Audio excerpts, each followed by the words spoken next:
Ayan, nandito po ako sa lugar na ito upang gumawa ng sasakyan. Yan, sideline lang. Dito sa lugar na ito ay halos mga Pilipino rito. Pati mga sasakyan nila, ganun din. Yan. Ito si aking service ko to. Yan.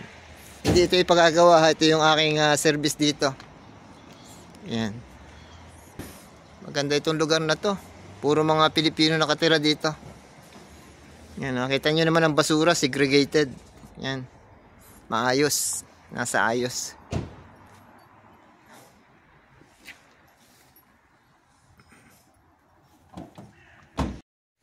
Dito naman ngayon ako naggagawa sa malayong lugar, no? Dito sa Scotland. So ito, napakahirap tanggalin ng tornilyo, no? Yung kinalawang. So ang sakit ng mga sasakyan dito sa Scotland is yung kakalawangin ng tornilyo. So pag kinalawang, hindi mo matatanggal. So kailangan gamitan mo ito ng technique. Yan. So andito ngayon tayo sa channel ni The Auto Technique para alamin kung ano yung mga nangyari dito sa sakyan na to. So ito sa mga sakyan na ating mga kababayan. So siyempre, rescue tayo rito. To the rescue si Auto Technique. Ito ang may-ari si Clifford, no? Shout out Clifford from Cebu. Yan. Ayan, no? So Mazda 323 ito. Ayan, no? So paborito natin sakyan to Mazda 323. Ito yung mga ginagawa natin sa Saudi. Ayan. Shout out kay Camarlon. Ayan. Camarlon, ito yung Mazda 323 mo. Ayan, no? So para hindi ako mahirapan dito sa Scotland, no, ng paggagawa, yan, bumili ako ng isang set ng tools. Yan. So kinakailangan natin ito dahil sa puro kalawang nga, no, mga ka-auto. So ito, buti na lang meron silang screw extractor, naka-ready sila. Ayan, so kinakailangan. Tapos meron tayong impact wrench, no, pandukot do sa ilalim sa mounting. So ito yung pinalitan, ito yung papalitan mga ka-auto. Ayan, no, shock absorber. Yan, yung mounting lang naman. So, tingnan nyo ang kalawang, oh. Kasi dito, ang kalsada rito nilalagyan ng asin. Yan, para hindi mag-yelo. So, ito ang resulta. Yan, puro kalawang. Yan, mga ka-auto. So, unang natanggal yan, no? So, yan, bumili ako ng jack. Siyempre, unahin natin yung safety. Baka madaganan tayo, eh. So, gapang-gapang lang tayo sa ilalim. Wala naman tayong lifter dito. Tulong-tulong na ito sa mga kababayan natin dito sa Scotland. Dito po sa Perth. Ayan, no, tingnan nyo mga ka-auto. Yung kanyang disc pa, yung kanyang brake disc, kalawang yan. Kaya minsan, yung brake efficiency mo, mahina na. Kasi hindi naman niya kakapitin lahat yan. Kung kumapit man yan, iingay yan. So yun na ito mo, grabe. Buo pang ilalim mo, eh. Ito baka next year to, hindi na ito makapasa sa MOT. Pero, konting ano pa ito, ayos lang, maayos pa ito. Baka pwede pa itong pinturahan. Tanggalin lang kalawang, tapos pinturahan. Tsatsagain nga lang, para makapasa sa MOT.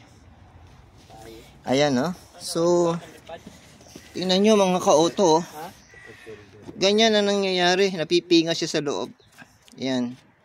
Tapos, pag napinga siya sa loob, may iwan yung kadugsong doon.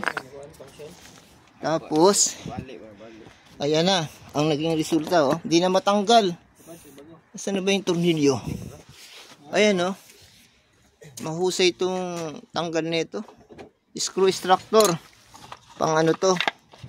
Pang ano talaga ito? Pang tanggal sa kalawang. Ayan po. So, marami tayong binaklas dito, no? Buti na lang nabaklas na ng ating mga kababayan dito. Ayan, binaklas na nila yan. So to the rescue lang tayo dito. Mazda 323.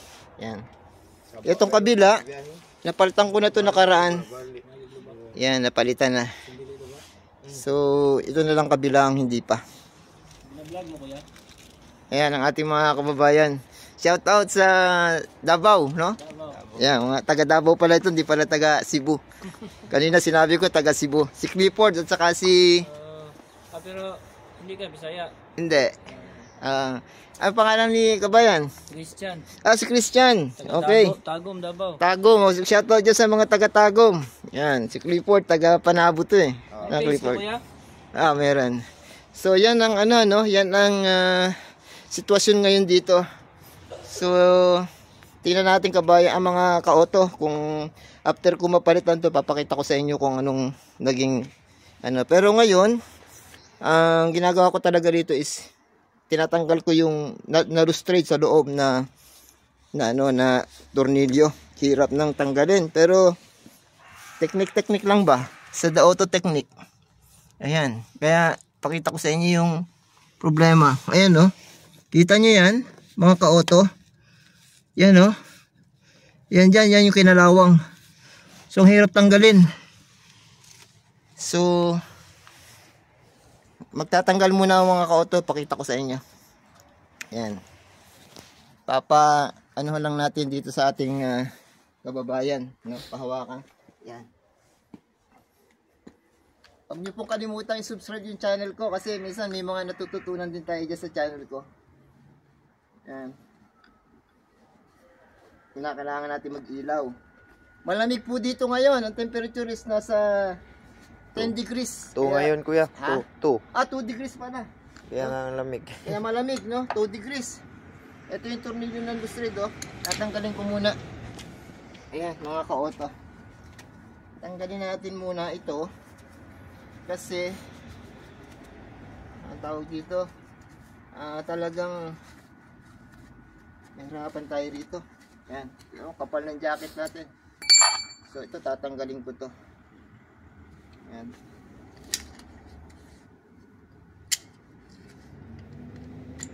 Pwede ko itong tanggalin sa loob. Pwede ko itong, yan, natanggal na mga ka-auto. Yan, tingnan nyo ang itsura, oh. Ayan, oh. Tamo naman ang special tools. Ang ganda. Talagang meron sila dito mga special tools na ganito. Ayan. So, yung isa naman ang ating tatanggalin. Medyo tagaan lang ang ang mga ginagawa nito ni Auto Technique. Kasi pag dito tsinaga, hindi ito matatanggal. Mahirap pa naman sa sakyan dito. Yan, maingay. So, pasensya na muna sa mga natutulog. Yan. Kasi yung mga natutulog dito, baka ireklamo tayo sa council. Okay. Matulog lang muna kayo dyan habang gumagawa kami dito.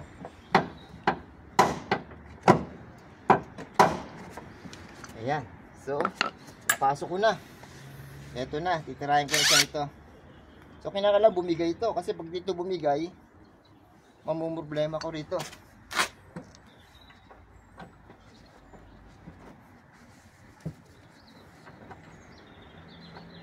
Ayan.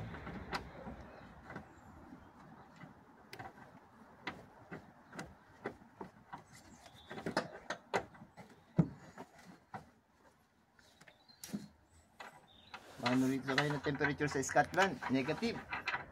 2 degrees pa lang ngayon, 2 degrees. Kaya medyo malamig. Ayan. So, gamitan natin ito ng technique. Where is the technique? Dito.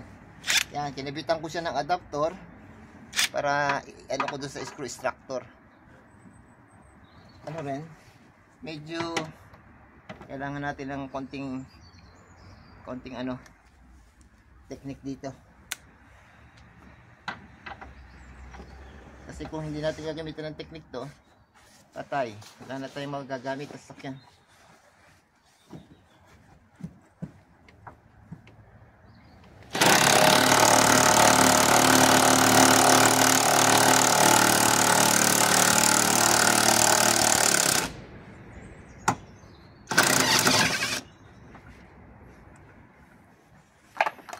Ayun mga ka-auto.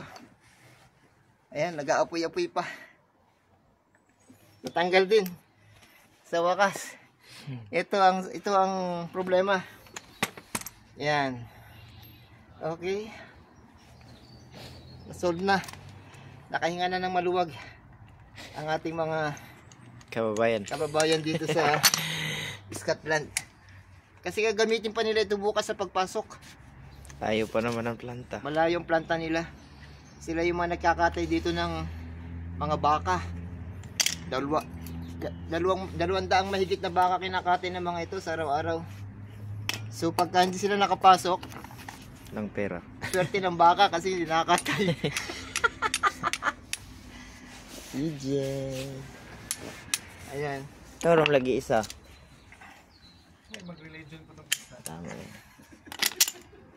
Ayan mga kauto, tingnan mo. Dalawa. Parehong bilog. Ano papasok na tornilyo dyan? Wala. Yan ang sikreto. Ayan ha, yung technique ni Auto, binigay na. Screw extractor. Ayan, dito, gamit na gamit yan dito sa Scotland. Kinakailangan nating maghanap buhay. Dahil, kinakailangan nating, maikli lang ang ating panahon. So, kailangan din nating makatulong at the same time. Yan, yun naman ang objective ni Auto makatulong, no? Sa mga taong nangangailangan. Ayan, so gagawin natin ngayon dito, may bago silang bili. Ayan. So dahil nawasak na nga ito, ayan mga ka-auto, putol na putol.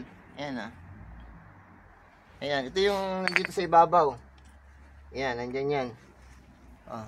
Putol na Buti ka mo dito sa Scotland, ayan, nakakabili ng buo. Mura lang, sa abot kayang halaga. Ayan. So ngayon, ilalagay na natin ito rito. Nung nakaraan, hindi ko muna sa nilagay, mahirap pala sa loob. Yan, kinala pala ilalagay muna. Ayun. Ayos na para lang nagdahilan. May bagong nut yun, kuya. Sa dulo. Oh, bago na lang ba? Hindi, yung dito lang. Hindi, meron pa tayo isa. Yan na lang. Ito, yan. Pero kung may bagong, pero ito yung ito yung dati natin, di ba? Oo. Pero yung sasay mo yung dalawang nut. Dalawa na lang yung Dalawa na lang doon. Oo. So ayan mga kaote, babalik ko na yung dati. Pwede pa naman to. Kinakailangan tornilyohan ko na kasi pag di ko tinirnilyohan to, mahirapan kayo mamaya rito. Ayan.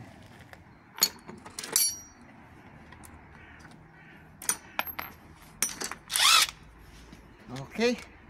Ikpitan natin to mga kaoto. Ayan, hawakan natin mabuti, baka madali tayo.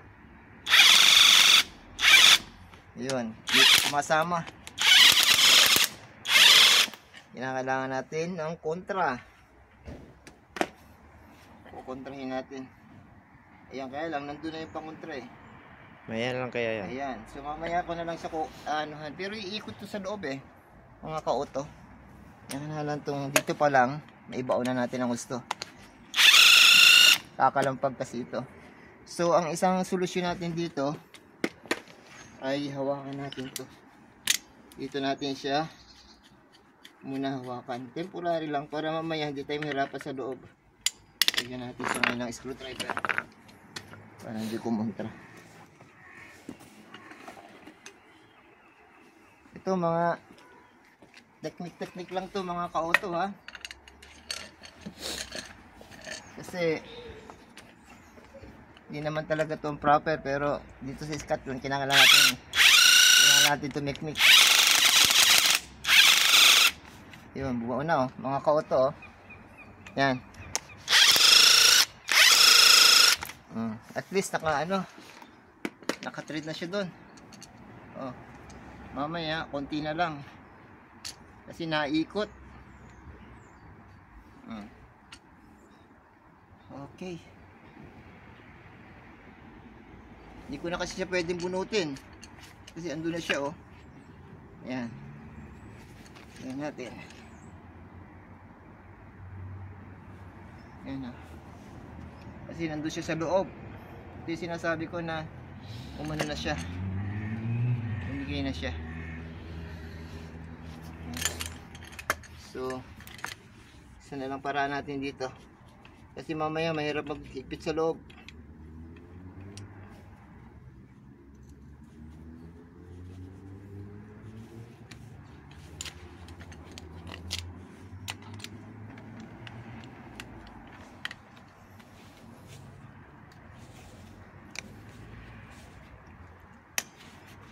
Ayan. So, kita nyo, gumagalaw oh. Dapat to may ano. May 13. Nasa may 13 natin. 13. So, una ilagay. Number 13. 13. Ayun.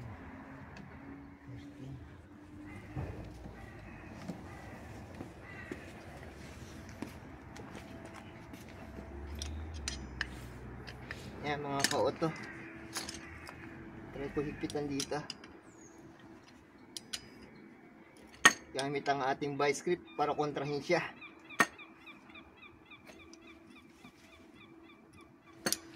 Yun. Hindi na siya gagalaw oh. Ayan mga ka-auto. So pag sinalpak ko dun sa loob to, banayad na to. Yan. Papalitan namin ng tornilyo. Yan. Saban natin yung ating tornilyo. Doon sa loob yan. Ako muna. Ayan. So, kukuha tayo ng tornilyo. Dalawang tornilyo ipapalit natin dyan. Ayan. May nabibilhan naman dito ng mga tornilyo. Ayan. Yung dating luma. Ayan, yung dating luma tornilyo. Ito yung bago. Ayan. Ito naman yung luma. Ayan, dalawa yan. Ayan o. Yun na yung pinagkaiba. Kaya lang mag-iiba na ang size nito, mga ka-auto. Dito 13 kasi, Europe kasi ito, European standard. So English standard. Sa dati 12 sa Japan, ngayon naging 13 na. Okay mga ka-auto. So i-post ko muna ito. Pakipindot mo yung post. Ayan guys, oh. Maganda na. Ganda na ng tayo. Nakabit ko na po yung ano, yung shock absorber. Ayan. Ito yung Mazda, maganda pa, oh. Pagkano lang bilhin nila rito? 2,000, wala 1,500, no? 1,000 lang. Ah, 1,000. Sa pera natin, mura lang, 70,000 lang. Pero kondisyon pa, mga ka-auto, oh. Kung sa Saudi ito, mga 5,000 real pa ito. Ayan. Pakibuksan mo yung likod. Ayan, yung pinalitan namin sa kanan. Ayan, ito yung pinalitan namin, mga ka-auto. Ayan, oh. Okay na, sinara ko na kasi nalobat ako eh. Ayan. Salamat sa nagpahiram ng baril. Ayan, oh. Nakakabit na siya. So, ito yun, oh. Kondisyon na siya. Okay. Salamat kay Clifford na siyang tumulong sa akin. At the same time, siya rin may-ari. Kumusta? Shoutout sa mga taga Panabo dyan.